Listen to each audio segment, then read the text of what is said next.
중에서 마지막 41절 말씀입니다. 요한복음 9장 35절에서 41절 말씀입니다. 교독합니다. 예수께서 그들이 그 사람을 쫓아냈다 하는 말을 들으셨더니 그를 만나사 이르시되 내가 인자를 믿느냐? 대답하여 이르되 주여 그가 누구이시까 내가 믿고자 하나이다. 예수께서 이르시되 내가 그를 보았거니와 지금 너와 말하는 자가 그이니라. 이르되 주여 내가 믿나이다 하고 절하였나. 예수께서 이르시되 내가 심판하러 이 세상에 왔으니 보지 못하는 자들은 보게 하고 보는 자들은 맹인이 되게 하려 함이라 하시니, 말씀 중에 예수와 함께 있던 자들이 이 말씀을 듣고 이르되 우리도 맹인인가? 예수께서 이르시되 너희가 맹인이 되었더라면 죄가 없으려니와 본다고 하니 너희 죄가 그대로 있느니라. 아멘.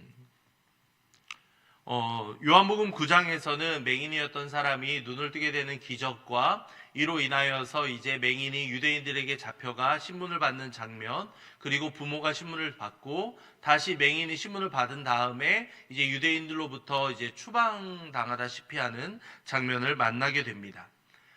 유대인들에게서 쫓겨났다라는 이야기를 듣고 나서 예수님께서 이 맹인을 찾아오십니다. 예수께서 맹인이었던 그 사람을 이제 만나시고 나서 그를 찾아오시죠. 그리고 나서 그에게 처음 질문을 하십니다. 35절을 보시면 내가 인자를 믿느냐? 네가 인자를 믿느냐라고 물으시죠. 여기서의 인자라는 표현은 예수님이 자신을 이제 메시아로 표현하셨다라고 보시면 되겠습니다.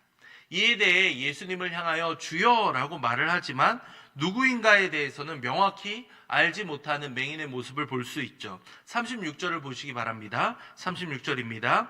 대답하여 이르되 주여 그가 누구시오니이까 내가 믿고자 하나이다. 예수님을 주여라고 표현했던 것은 주인이 믿으니 처음에는 높여서 표현했다라는 것을 알 수 있죠. 그가 누구신지 알려달라라고 이야기합니다. 그러면 내가 누구인지를 알면 내가 그분을 믿겠습니다라고 표현을 하고 있죠. 예수님 자신이 그 인자 곧 메시아라고 밝혀주십니다. 37절이죠. 예수께서 이르시되 내가 그를 보았거니와 지금 너와 말하는 자가 그이니라. 자신이다 라고 예수님이 말씀해 주십니다. 자신이 곧 인자, 메시아이다 라고 명확하게 말씀하십니다. 이 이야기를 듣고 나자 맹인이 어떻게 반응합니까? 38절입니다. 함께 읽겠습니다.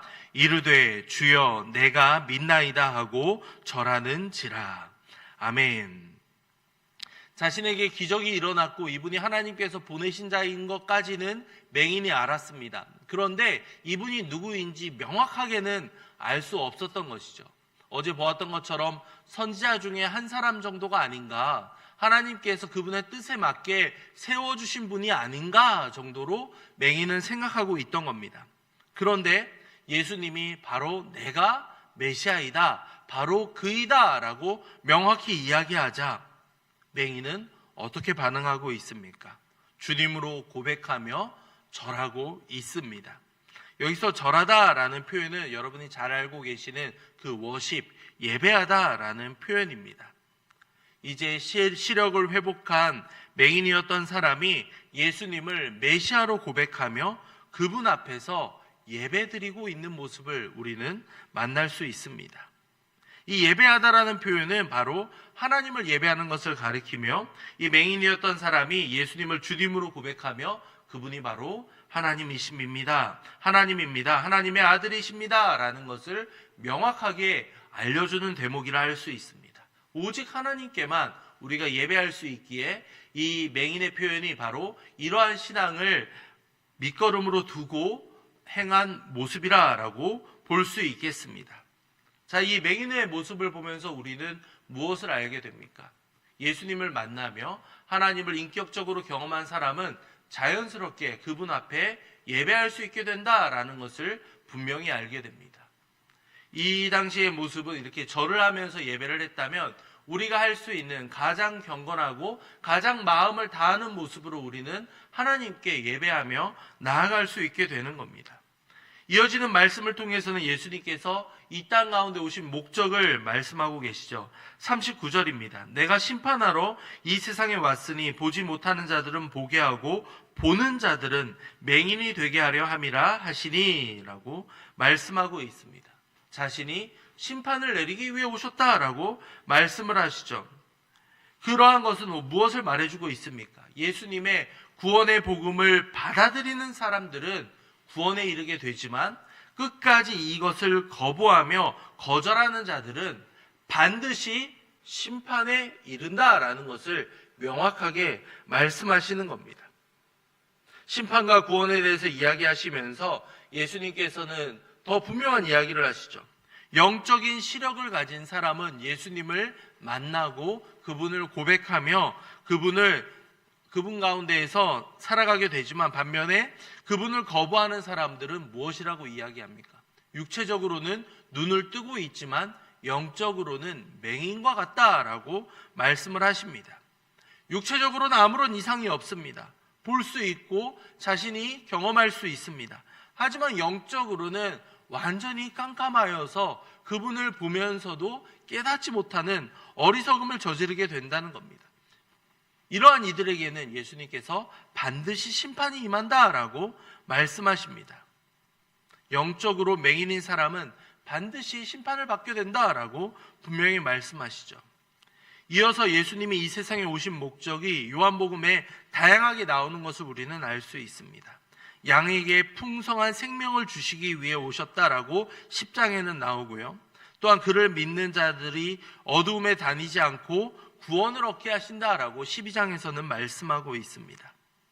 예수님은 진리를 증언하기 위해 이 세상에 오셨다라고 18장에서는 이야기하고 있습니다. 예수님이 이러한 사명은 바로 구원에 이끌어 주시며 또한 이것을 따르지 않는 자들은 심판에 임하게 되는 여러 가지 모습을 보여주고 있는 겁니다. 보는 것과 보지 못하는 것은 즉 무엇이 다르겠습니까?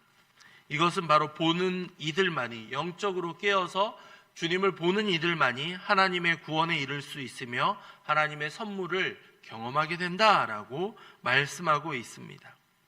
반면 바리새인들은 어떠합니까? 40절과 41절에 나오는 것처럼 바리새인 중에 예수와 함께 있던 자들이 이 말씀을 듣고 이르되 우리도 맹인인가? 라고 반문하고 있죠. 따지는 내용이라 볼 수 있습니다.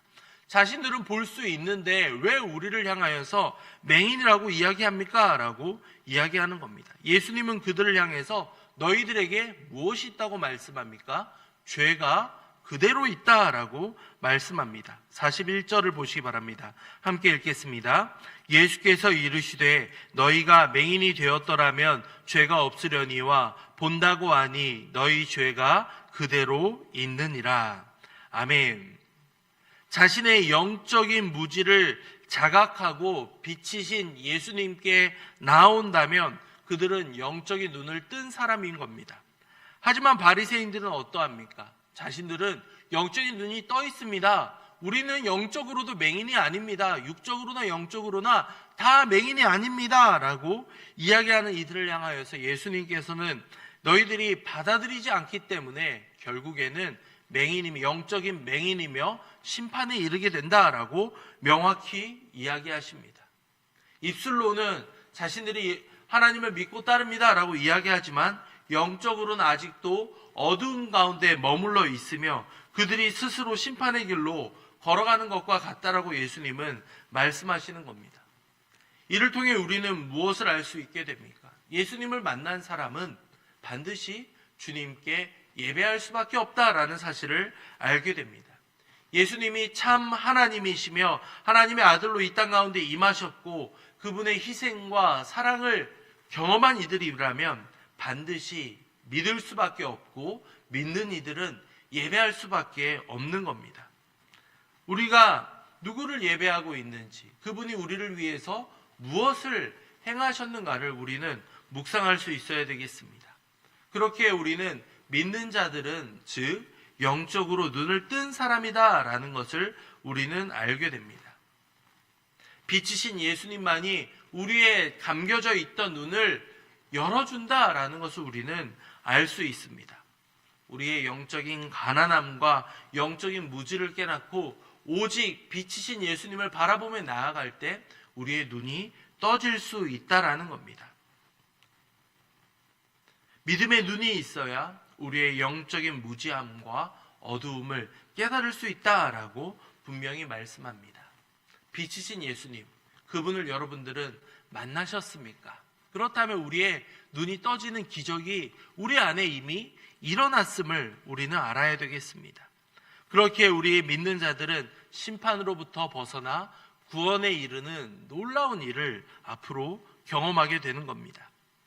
사람의 구원과 심판을 구분하는 것은 오직 예수 그리스도께서만 행하시는 일입니다. 예수님을 받아들이는 이들에게는 영원한 구원이 임하고 예수님을 거부하는 이들에게는 어떠한 삶을 살아왔든 상관없이 심판에 이르게 됩니다. 오직 예수님을 믿는 사람만이 심판으로부터 벗어나 구원에 이르게 됩니다. 이 구원을 경험하며 구원에 그 예정되어 있는 우리들은 그것이 얼마나 값지며 얼마나 소중한 것인가를 알고 깨닫는 이들입니다. 여러분에게 다가올 구원이 여러분들 믿어지십니까? 그 구원에 감격하며 오늘 하루를 시작하기 원하십니까? 그렇다면 이 시간 주님 앞에 감사하며 기도하며 나아갑시다. 아버지여, 우리의 영적인 눈이 감겨져 있었음에도 불구하고 우리에게 빛으로 다가오사 우리의 눈을 뜨게 하시고 구원의 길로 이끌어 주셔서 감사합니다.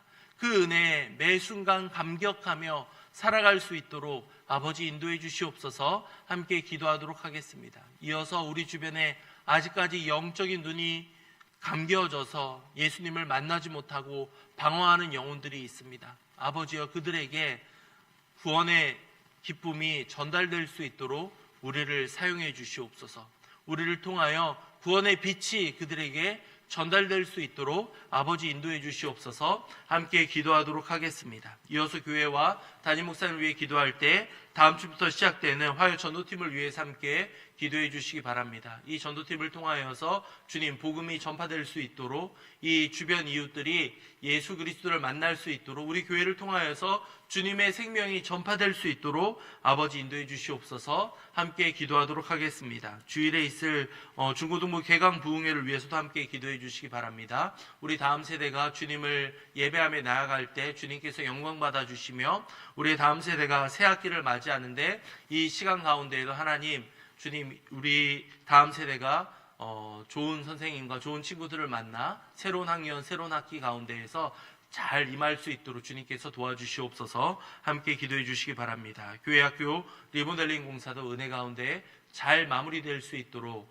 아버지 인도해 주시옵소서. 함께 기도하겠습니다. 우리 담임 목사님 위해 기도할 때 우리 목사님 날마다 강건하게 붙잡아 주시며 매 순간 능력 위에 능력을 부어주사 모든 사역을 능히 감당할 수 있도록 우리 목사님 굳건히 붙잡아 주시옵소서. 함께 기도하신 이후에 각자 가지고 오신 기도 제목으로 기도하고 돌아가겠습니다. 기도하겠습니다. 사랑과 자비가 넘치시는 하나님